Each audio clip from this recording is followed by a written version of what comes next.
Hello, my name is Eddie Tofpik. I'm Head of Technical Analysis and Senior Markets Analyst at ADM Investor Services International Limited. And here is your weekly technical analysis of New York and London coffee markets. New York coffee. Late last year, a few bullish patterns started to emerge. That eventually led to a move up towards the combined resistance in mid-December last year of the November 2014 high at 201.35 and the 50% Fibonacci line of the February 2022 to January 2023 move at 201.70. Plus, I suppose you could also throw in the bright red declining neckline, which is currently at 200.45. And that's of the April to May 2022 reverse head and shoulders pattern. Between them all, the market's rise was halted and turned back down through the late October 2023 to early February 2024 imperfect and now broken bull channel. The market eventually stopped down at the combination of the congestion around the purple highlighted 50% Fibonacci line of the May 2019 to February 22 move at 174 and the August 2021 low at 174.5, all done by the middle of January. During late January and again in mid-February, prices moved up over the congestion between 187.40 to 187 even, but not really stabilizing over this congestion, with returns lower back towards and below the 2016 high at 179.55, and all the way down to test the important 50% Fibonacci line of the June 2020 to February 2022 move at 177.45, which has the rising medium moving average highlighted in mauve, currently at 182.15, initially acting as a backup and more recently as a support on its own. All this action allowed me 4 weeks ago to draw a dark blue December 2023 to February 2024 bearish Andrews pitchfork, which I have since finessed to a mildly bearish shift pitchfork of the same period. The market is currently in between the upper time above, currently at 188.70, and the middle time below, currently at 177.25. Now, I was not in love with the current, I'm not in love with the earlier, let's say, bearish Andrews pitchfork, which I've since retired, nor am I in love with this current bearish shift pitchfork. However, it is there and does fit. Again, for another week, despite the one aberration of a close over the upper time, which had no follow through afterwards. I would on balance just like you to watch a few things that might indicate some further moves that might be in the offing. Firstly, there is the previously mentioned rising medium moving average support highlighted in mauve on my daily chart, currently at 181.15.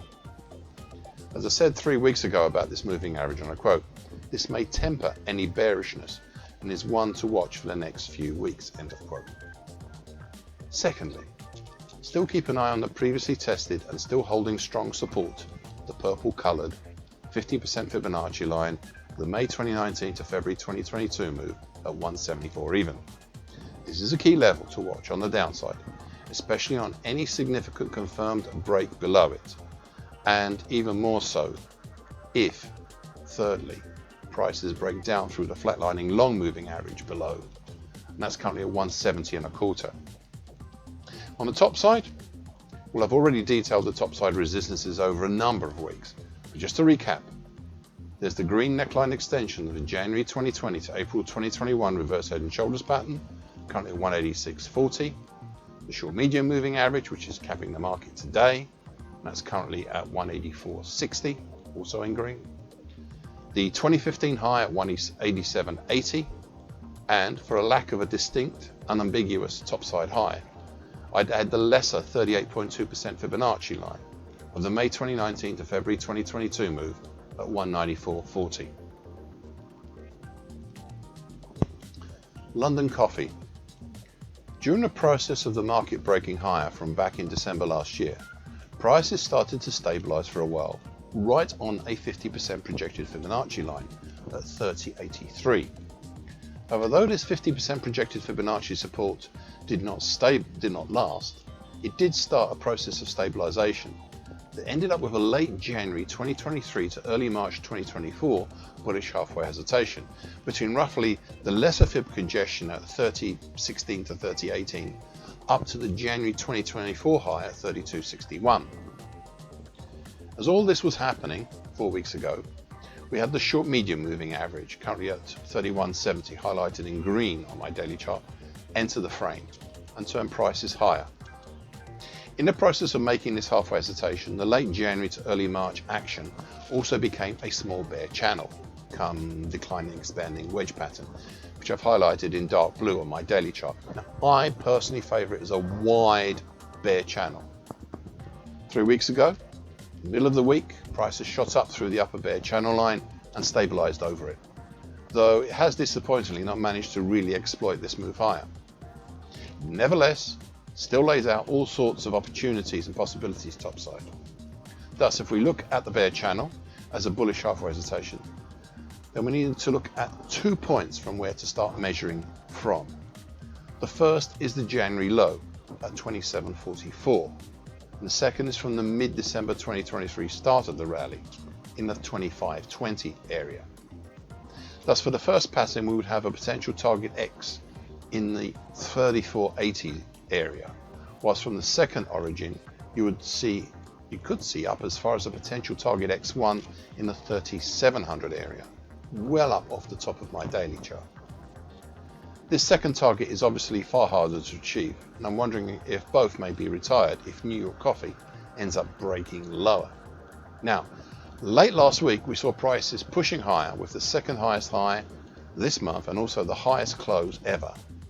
And then changeover happened, and prices started today around the January 2024 high at 32.61. Now that's an opportunity to push it lower. But interestingly, prices have already started to try and fill in the gap today already, and that's a very interesting point to follow up on. Thank you for listening. This weekly broadcast gives the essential market patterns and consequences. Please be aware of the risk disclaimer posted both at the front and at the back of this broadcast. Copyright is Eddie Tofpik and ADM Investor Service International Limited. And here comes the final important bit.